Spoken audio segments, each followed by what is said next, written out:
Good morning student.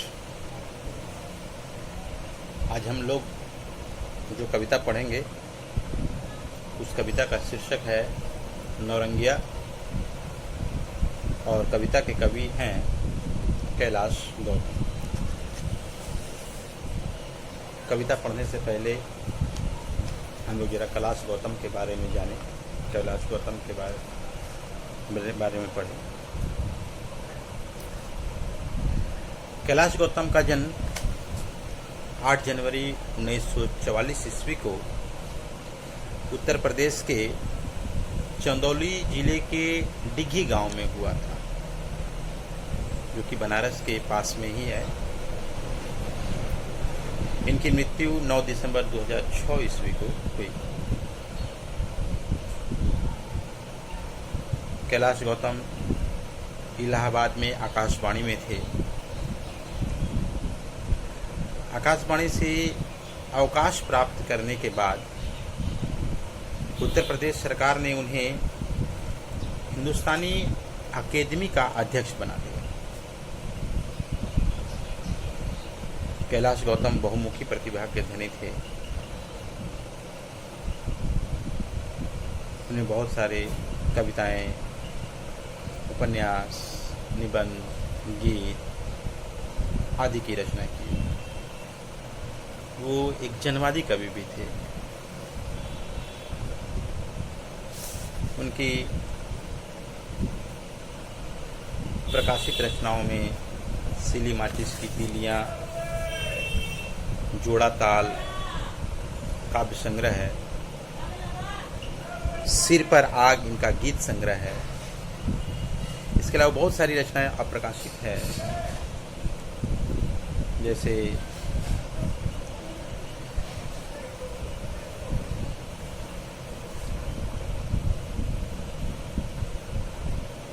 जय जय सिया राम,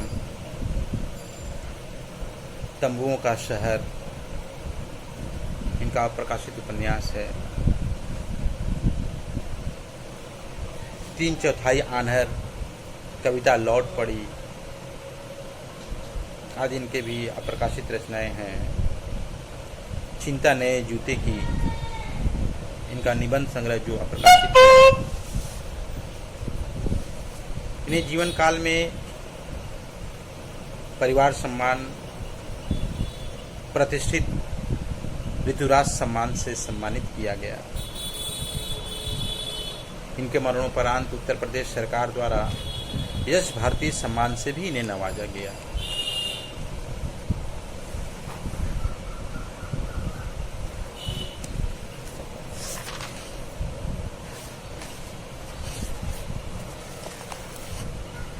अब हम लोग कविता पर चर्चा करते हैं। नौरंगिया कवि कैलाश गौतम की नारी चरित्र को उद्घाटित करने वाली रचना है, जिसमें उसके संघर्षपूर्ण जीवन का लेखा जोखा कवि ने प्रस्तुत किया है। इसके आधार पर कवि का मुख्य उद्देश्य यह समझाना है कि ग्रामीण परिवेश में खेती करके अनेक प्रकार की पीड़ा को झेलते हुए नौरंगिया विषम परिस्थितियों में भी सुखमय जीवन जीने की चेष्टा करती है। ग्रामीण जीवन वैसे भी अभाव और असुविधाओं से भरा होता है। उसके पति निष्क्रिय हैं, निखट्टू हैं। ऐसे अभाव में भी नौरंगिया अपने स्वभाव को नहीं बदलती। कहने का अर्थ हुआ कि अभाव से युक्त जीवन जीती है, लेकिन उसमें वो अपने स्वभाव अर्थात अपनी ईमानदारी को, अपनी कर्मठता को, अपने कर्तव्य को वो हमेशा करते रहती है। वह अभाव में भी विभिन्न तरह के असंगतियों को ग्रहण नहीं करती है।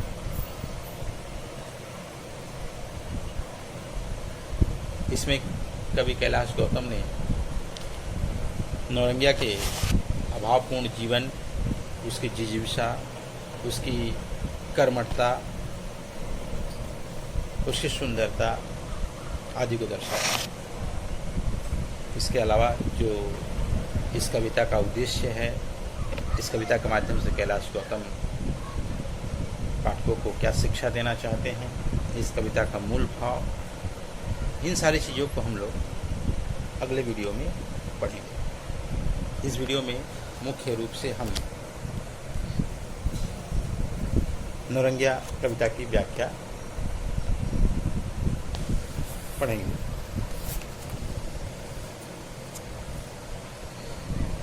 कविता इस प्रकार है।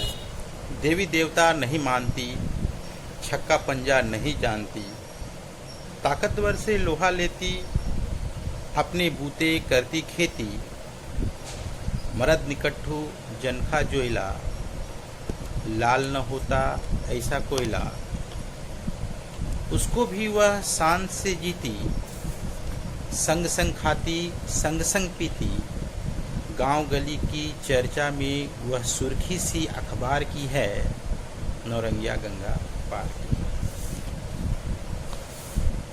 देवी देवता नहीं मानती, छक्का पंजा नहीं जानती। और शब्दार्थ पर भी हम लोग ध्यान दें, और शब्दार्थ भी देख लो। छक्का पंजा, छक्का पंजा, छक्का पंजा का अर्थ हुआ छल, प्रपंच, चालाकी, धोखेबाजी। ताकतवर से लोहा लेती, अपने बूते करती खेती। ताकतवर से लोहा लेती, ताकतवर मतलब शक्तिशाली व्यक्ति। लोहा लेती, लोहा लेना, लोहा लेना मतलब मुकाबला करना। अपने बूते करती खेती, अपने बूते, अपने बूते का अर्थ हुआ अपने बल पर करती खेती। मरद निकट्ठू, मरद, मरद मतलब पति। निखट्टू, निखट्टू का अर्थ हुआ आलसी, कामचोर। जनखा जोहिला, जनखा जोहिला का अर्थ है नपुंसक प्रवृत्ति वाला या नामर्द प्रवृत्ति वाला। लाल न होता ऐसा कोयला, लाल न होता ऐसा कोयला का अर्थ हुआ अनुपयोगी। उसको भी वह शान से जीती, संग संग खाती संग संग पीती। शान, शान का अर्थ हुआ स्वाभिमान। संग संग खाती संग संग पीती, गांव गली की चर्चा में वह सुर्खी सी अखबार की है, नौरंगिया गंगा पार की। अब हम इसका अर्थ देखेंगे। प्रस्तुत पंक्ति में कवि कैलाश गौतम एक कर्मठ, साहसी, दुर्जय साहस वाली नानी नौरंगिया की चर्चा कर रहे हैं, जिसे ईश्वर पर विश्वास नहीं है। वो अपने कर्म पर, अपने परिश्रम पर, उसे अपने कर्म पर, अपने परिश्रम पर भरोसा है। कवि कहते हैं देवी देवता नहीं मानती, छक्का पंजा नहीं जानती। कवि कहते हैं कि नौरंगिया देवी देवता पर विश्वास नहीं करती है, अर्थात नौरंगिया भाग्यवादी नहीं है, वह कर्मवादी है। उसे अपने कर्म पर विश्वास है, उसे ईश्वर पर विश्वास नहीं है, उसे अपने भाग्य पर विश्वास नहीं है, उसे अपने कर्म पर विश्वास है। वो अपने कर्म के माध्यम से जीवन को जीना चाहती है, जीवन को आगे ले जाना चाहती है। छक्का पंजा नहीं जानती, छक्का पंजा नहीं जानती अर्थात वह छल, कपट, चालाकी, धोखेबाजी, इन सारी चीज़ों से दूर है। इन सारी चीज़ों को अपने जीवन में स्थान नहीं दी है, इन सारी चीज़ों को अपने जीवन में स्थान नहीं दी है। इन सारी चीज़ों से परे होकर के वह जीवन जीती है। ताकतवर से लोहा लेती, अपने बूते करती खेती। वह किसी से डरती नहीं है, वह केवल अपने कर्म करना चाहती है। कर्म करने के मार्ग में अगर कोई ताकतवर व्यक्ति भी आ जाती है, ताकतवर व्यक्ति भी अगर आ जाते हैं तो वह उससे भी लोहा लेती है, उससे भी वह मुकाबला करती है। अगर वो सही है तो उसका भी मुकाबला करती है, उससे डरती नहीं है। और स्वयं के बल पर वह खेती करती, उसे किसी दूसरे का सहारा नहीं चाहिए, उसे किसी दूसरे के सहारा नहीं चाहिए। वह अपने सहारे, वह अपने शक्ति पर, अपने बूते पर, अपने बल पर वह खेती करना चाहती है। मर्द निकट्ठू जनखा जोइला लाल न होता ऐसा करेगा। उसका पति निकट्ठू है, आलसी है, कामचोर है, स्त्रैण प्रवृत्ति का है, नामर्द प्रवृत्ति का है, अर्थात वह किसी तरह का कोई काम नहीं करता है। लाल न होता ऐसा कोयला, वो एक ऐसा कोयला है जो कभी लाल नहीं होता है। कहने का अर्थ है कि कोयला की गरिमा उसके जलने में, कोयला का महत्व तभी है जब वह जलता है और वह ताप प्रदान करता है। वह न तो जले और न ही ताप प्रदान करे तो उसमें उसकी कोई गरिमा नहीं है। ऐसी स्थिति में उसका कोई महत्व नहीं रह जाता है, ऐसी स्थिति में उसका कोई महत्व नहीं रह जाता है। ठीक उसी तरह उसका पति भी है। वह मर्द तो है लेकिन कामचोर है, वह कामचोर है। वह घर परिवार में किसी प्रकार से हाथ नहीं बटाता है। उसकी पत्नी नौरंगिया दिन रात काम कर रही होती है तो कम से कम वह अपने पत्नी के काम में हाथ बटाए, वह ऐसा भी नहीं करता है। अर्थात उसे रहने या न रहने का कोई महत्व नहीं रह जाता है। जिस तरह कोयला अगर नहीं जलता है तो उस कोयला का कोई महत्व नहीं है, उसी प्रकार अगर कोई व्यक्ति, अगर पति अपने दायित्व का अच्छी तरह से वहन नहीं करता है, अपने कर्तव्य का पालन नहीं करता है, तो ऐसी स्थिति में उसका कोई महत्व नहीं रह जाता। यहाँ पर कवि यह बताना चाह रहे हैं कि नौरंगिया का पति भी उसी तरह का है। वह भी ऐसा कोयला है जो कभी लाल नहीं होता, वह भी ऐसा कोयला है जो कभी लाल नहीं होता है। अर्थात जब वह अपने पत्नी का किसी प्रकार की सहायता नहीं करता, अपने पत्नी के काम में हाथ नहीं बटाता, तो ऐसी स्थिति में उसका भी कोई महत्व नहीं है। उसको भी वह शान से जीती, संग संग खाती, संग संग पीती। ऐसे पति के साथ भी वह स्वाभिमान पूर्वक जीवन यापन करती है। उसे इस बात का दुख नहीं है कि उसका पति कामचोर है, निखट्टू है, आलसी है, उसे इस बात का दुख नहीं है। वैसे पति के साथ भी वह स्वाभिमान पूर्वक जीवन जीती है। उसके साथ खाती है, उसके साथ पीती है, अर्थात वह उसके साथ प्रेम पूर्वक जीवन व्यतीत करती है। ऐसे निकम्मे पति के साथ भी वह प्रेम पूर्वक जीवन व्यतीत करती है। गांव गली की चर्चा में वह सुर्खी सी अखबार है।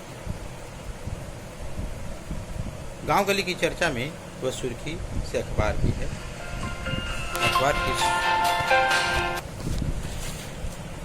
अखबार की सुर्खी यानी अखबार की प्रमुख खबर, नौरंगिया के गुणों की चर्चा, उसके श्रम की चर्चा, उसके परिश्रम की चर्चा गांव गली में हमेशा होते रहता है। इस प्रकार नौरंगिया अपने गांव में अखबार की सुर्खी के समान है, अखबार के प्रमुख खबर के समान है। अर्थात उसकी चर्चा, उसके परिश्रम की, उसके कर्तव्य की चर्चा हमेशा गांव गली में होते रहती है। इस प्रकार नौरंगिया गांव गंगा पार की रहने वाली है।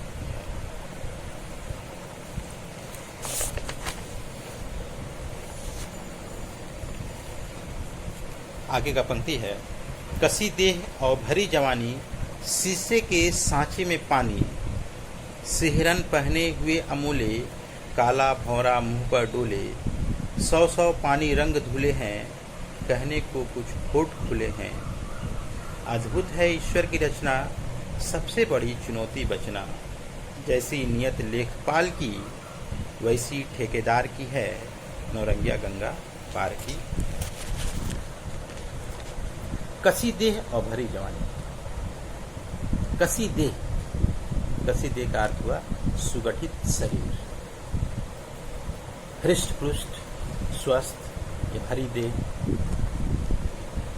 भरी जवानी अर्थात यौवनावस्था से युक्त। शीशे के सांचे में पानी, शीशा का शीशा, सांचा मतलब एक सांचा आकार होता है, सांचा। सिहरन पहने हुए अमोले। सिहरन मतलब कांपना। अमोले आम का छोटा पौधा। काला भौरा मुंह पर डोले। काला भौरा अर्थात काला भौरा मुंह पर डोले। 100 पानी रंग धुले। 100 पानी रंग धुले। 100 पानी धुला होना, ये भी एक तरह से मुहावरा है, जिसका अर्थ होता है तरोताजा, आभायुक्त या साफ और शुद्ध होना। कहने को कुछ होठ खुले हैं, अद्भुत है ईश्वर की रचना, सबसे बड़ी चुनौती बचना। जैसी नियत लेखपाल की, वैसी ठेकेदार। नियत का अर्थ हुआ विचार। लेखपाल लेखा जोखा करने वाला। ठेकेदार का अर्थ हुआ ठेका लेने वाला। तो इसका व्याख्या देखें। इसमें कवि कैलाश गौतम नौरंगिया की शारीरिक रचना के विषय में बताते हैं। साथ ही साथ लेखपाल और ठेकेदार जैसे लोगों की नियत के विषय में भी कवि बताते हैं। कवि कहते हैं कि गंगा पार के एक छोटे से गांव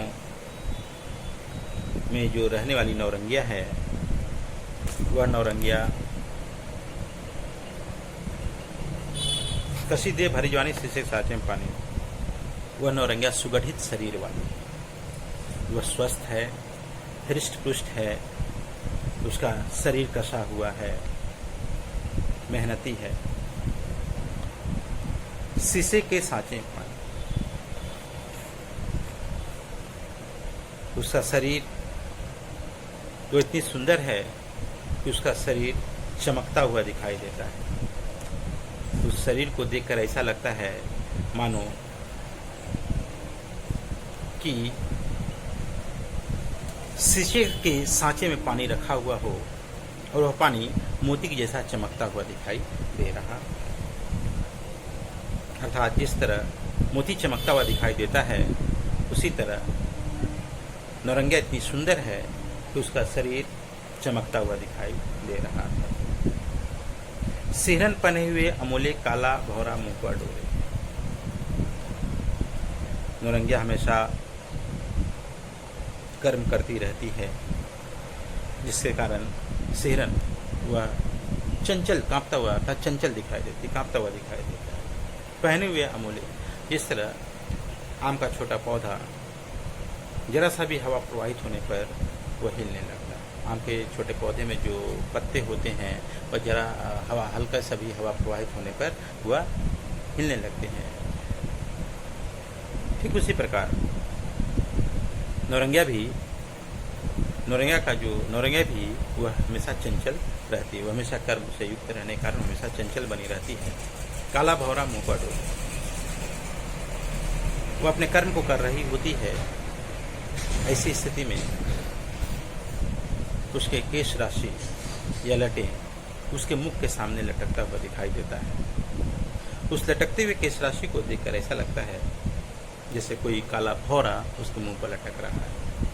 कहने का अर्थ है कि यहाँ पर कवि कहते हैं कि नौरंगिया इतनी सुंदर है कि जिस तरह का एक काला भौरा फूल के सामने मंडराते हुए दिखाई पड़ते हैं, काला भौरा फूल के सामने मंडराते हुए दिखाई पड़ते हैं, उसी प्रकार उनके केश राशि उनके मुख के सामने मंडराते हुए दिखाई दे रहे हैं।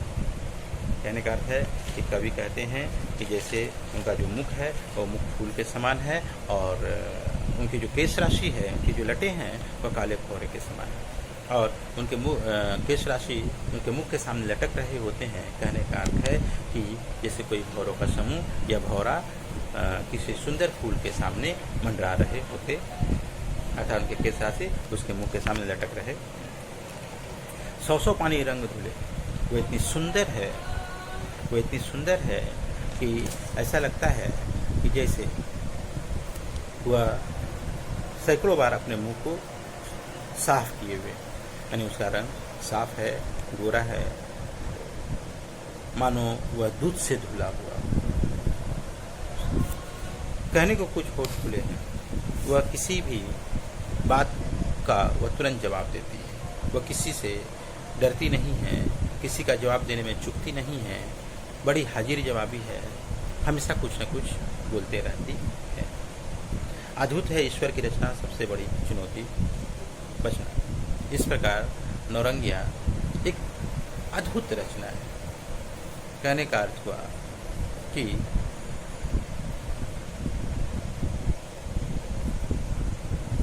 जब गांव के लोग उसे देखते हैं तो उसकी सुंदरता को देखकर सभी आश्चर्यचकित हो जाते हैं।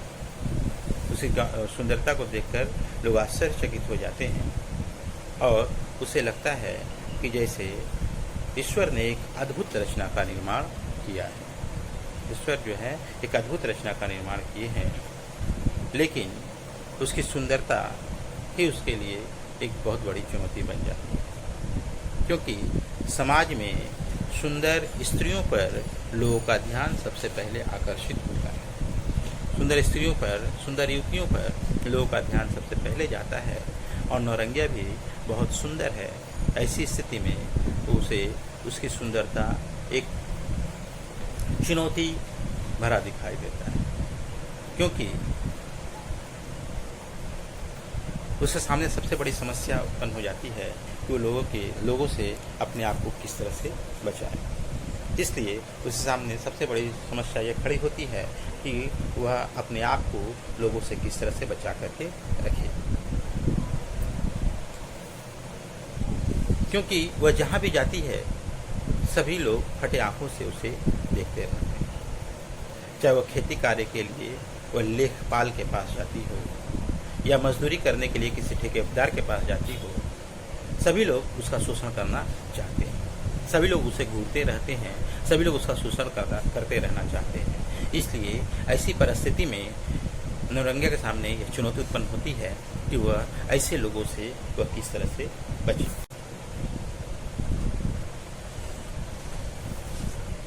आगे की पंक्ति है, जब देखो तब जांगर पीटे, हार न माने काम घसीटे, जब तक जागे तब तक भागे, काम के पीछे काम के आगे, बिच्छू गोचर सांप मारती, सुनती रहती विविध भारती, बिल्कुल है लाठी सी सीधी, भोला चेहरा बोली मीठी, आंखों में जीवन के सपने, तैयारी त्योहार की है, नौरंगिया गंगा पार की। जब देखो जांगर पीटे। जांगर पीटना भी एक मुहावरा है जिसका अर्थ होता है कठिन परिश्रम करना, कुछ न कुछ करते रहना। हार न माने काम घसीटे, हार न माने का अर्थ हुआ कभी थकती नहीं है। काम घसीटे, काम घसीटे का अर्थ हुआ अनवरत काम करना, एक के बाद दूसरे काम में लगी रहना। जब तक जागे तब तक भागे, जब तक जागे तब तक भागे, यानी जब तक जागती है तब तक वह काम के पीछे भागती रहती है, काम के पीछे काम के आगे। बिच्छू गोचर सांप मारती, सुनती रहती विविध भारती। बिच्छू भी एक प्राणी है, सरीसृप प्राणी है, जिसका डंक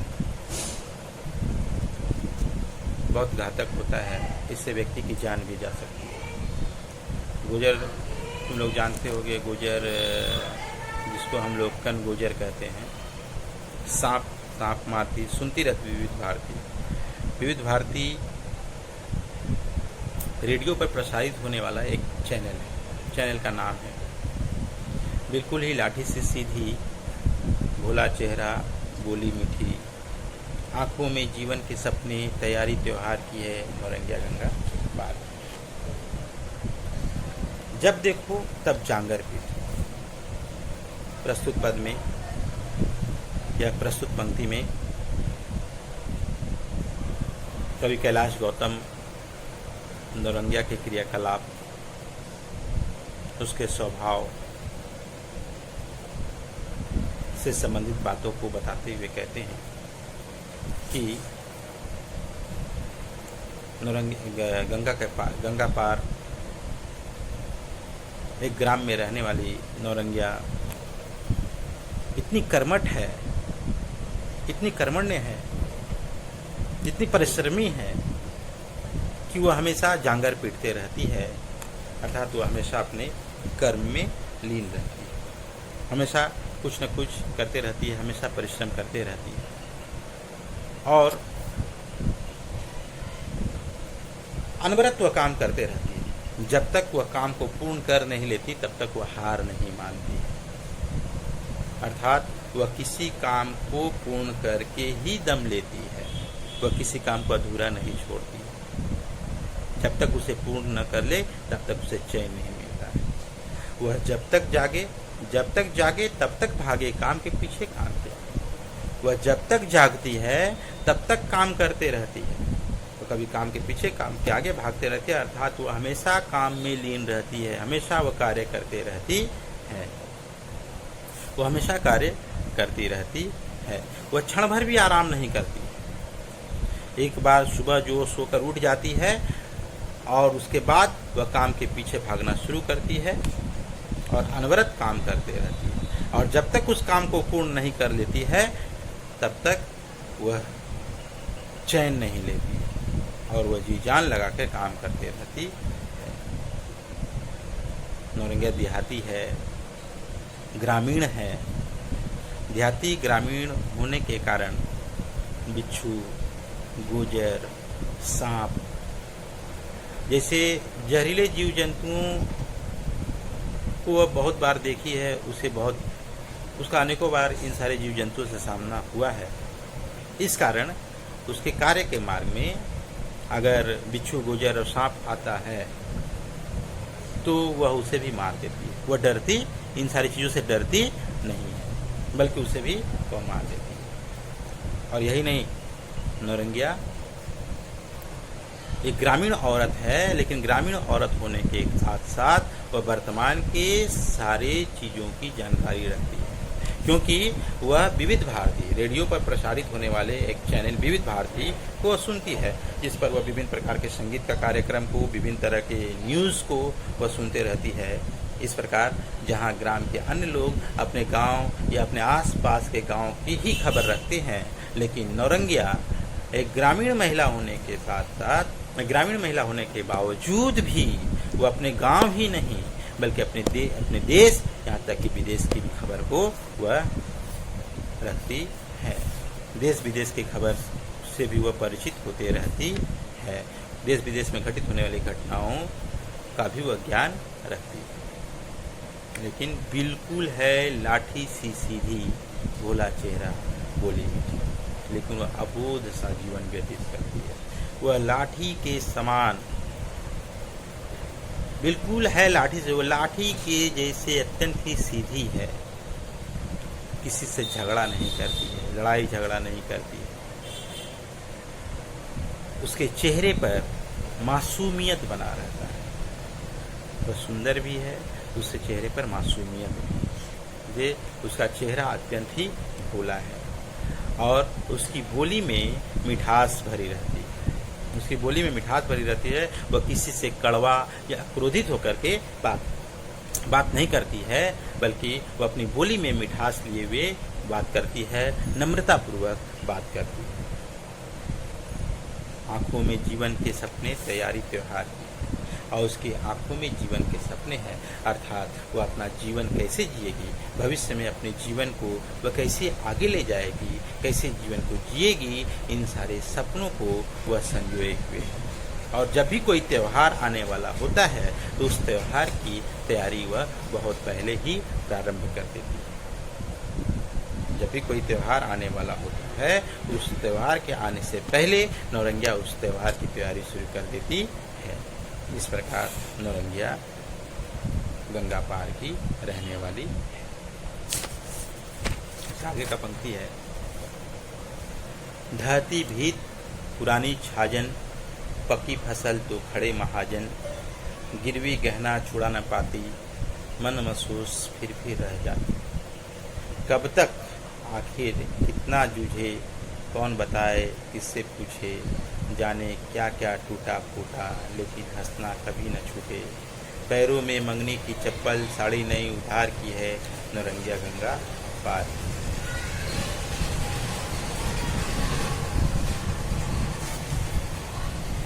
ढहती भीत पुराने छाजन। ढहती, ढहती मतलब गिरती हुई। भीत, भीत का अर्थ हुआ दीवार। पुरानी छाजन, पुरानी मतलब पुराना। छाजन, छाजन का अर्थ हुआ छप्पर। जो ईंट का घर होता है जिसके ऊपर टाली वगैरह लगा रहता है, टाली वगैरह लगा रहता है, बांस लकड़ी से बना हुआ होता है, उसके ऊपर टाली लगा रहता है, उसी को छप्पर कहा जाता है। पकी फसल तो खड़े महाजन। पकी फसल यानी तैयार हुआ फसल। फसल का अर्थ हुआ अनाज। महाजन, महाजन का अर्थ हुआ सेठ, साहूकार। गिरवी गहना छुड़ा न पाती। गिरवी, गिरवी मतलब आभूषण। गिरवी गहने, गहना मतलब आभूषण, यानी पैसे के लिए किसी के यहाँ आभूषण रखकर उसे उधार के रूप में पैसे लेना। किसी के यहाँ आभूषण रखकर उसे उधार के रूप में पैसे लेना। छुड़ा न पाते, मन महसूस फिर रह जाती। मन महसूस फिर रह जाती यानी पीड़ा का अनुभव करना। मन महसूस कर रह जाना अर्थात पीड़ा का अनुभव करना। कब तक आखिर कितना जूझे, कौन बताए किससे पूछे, जाने क्या क्या टूटा लेकिन हंसना कभी न छूटा। पैरों में मंगनी के चप्पल। मंगनी, मंगनी मतलब मांगा हुआ। साड़ी नई उधार की है, नौरंगिया गंगा पार की।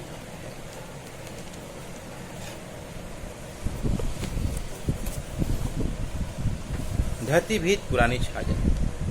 यहाँ पर प्रस्तुत पंक्ति में, प्रस्तुत पद में कवि कहते हैं, प्रस्तुत में कवि नौरंगिया के घर गृहस्थी के विषय में बताते हुए कहते हैं कि नौरंगिया बहुत गरीब है।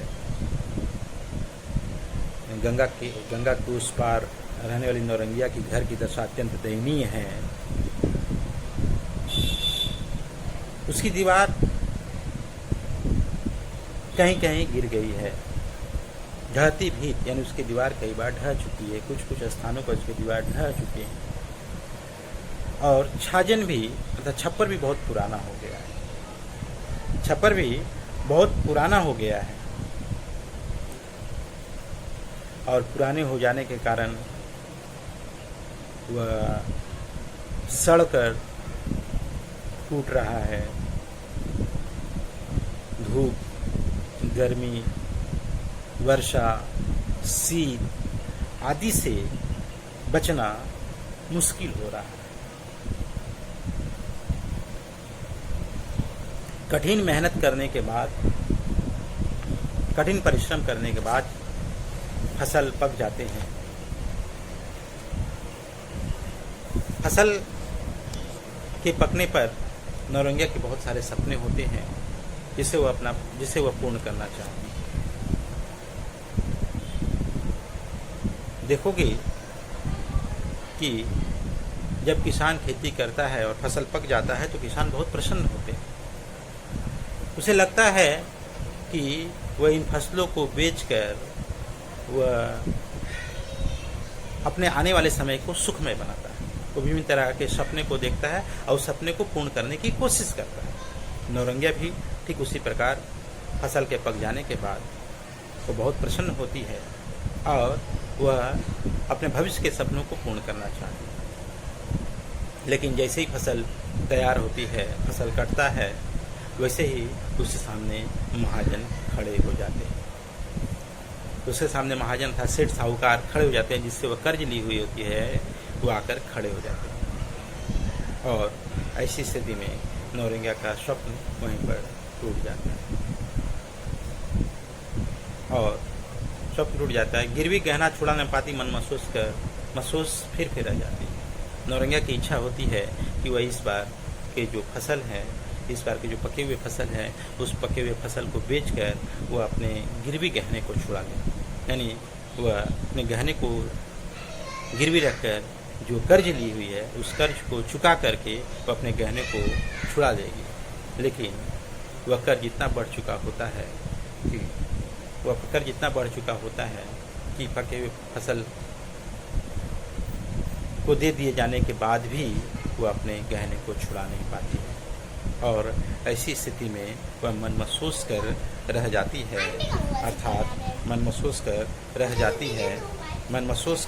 रह जाती है अर्थात वह भीतर ही भीतर पीड़ा का अनुभव करके रह जाती है।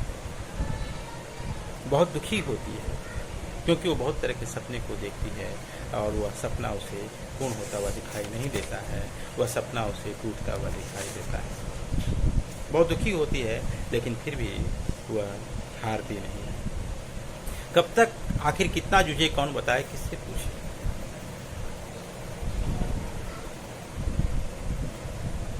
कब तक आखिर कितना जूझे। कभी कहते हैं कि आखिर कब तक वह ऐसी विषम परिस्थितियों से जूझते रहे, कब तक वह इस विषम परिस्थितियों से जूझते रहे और कब उसे इस परिस्थितियों से छुटकारा मिलेगा। इसका उत्तर उसके सामने नहीं है, नहीं उसका उत्तर उसे मिल पाता है। लेकिन ऐसी अंतहीन पीड़ा को भी वो अपने कलेजे से चिपकाए हुए जीवन जीती रहती है। उसे लगता है, उसे महसूस होता है कि ये जो पीड़ा है वो अंतहीन है, लेकिन उस अंतहीन पीड़े को वो अपने कलेजे से चिपकाए हुए वो आगे जीवन जीती रहती है और विषम परिस्थितियों को हंसते हुए सामना करती है। जाने क्या क्या टूटा फूटा, लेकिन हंसना कभी न छूटा। यानी वह जो स्वप्न देखी थी, वो अपने जीवन को सुखमय करने का, अपने जीवन को सुखमय बनाने का जो स्वप्न देखी थी, वह स्वप्न सारा टूट जाता है, वो स्वप्न चूर चूर हो जाता है। लेकिन अपने स्वप्न के चूर हो जाने के बाद भी वह हंसना नहीं भूलती है। वह विषम परिस्थितियों में भी हंसती रहती है और वह जीवन की जोड़ तोड़ में लगी रह करके जीवन को व्यतीत करती है, लेकिन कभी भी घबराती नहीं है। वह हमेशा अपने कर्तव्य के पथ पर आगे बढ़ती रहती है, कर्म करती रहती है, परिश्रम करती रहती है, लेकिन वह कभी भी दुखी नहीं होती है, वह हंसना नहीं भूलती है। पैरों में मंगनी की चप्पल साड़ी नहीं उधार की, वह उसके पैरों में चप्पल है लेकिन वह चप्पल मांग कर पहनी हुई है, कोई पुराना सा चप्पल मांग कर पहनी हुई है। उसकी स्थिति इतनी दयनीय है कि उसकी साड़ी जीर्ण हो गई, जर्जर जीर्ण शीर्ण हो चुकी है। ऐसी स्थिति में वह किसी से उधार लेकर के नई साड़ी खरीद कर पहनी हुई है। इस प्रकार वह अपने जीवन जी रही है, अपना जीवन यापन कर रही है। इस पर नौरंगिया गंगा पार की रहने वाली है। तो आज कविता का व्याख्या हो गया। इसके बाद इसका उद्देश्य, इसका मूल भाव, इसके माध्यम से कवि पाठक को क्या कहना चाहते हैं, ये सारी बातें हम अगले वीडियो में शेयर करेंगे।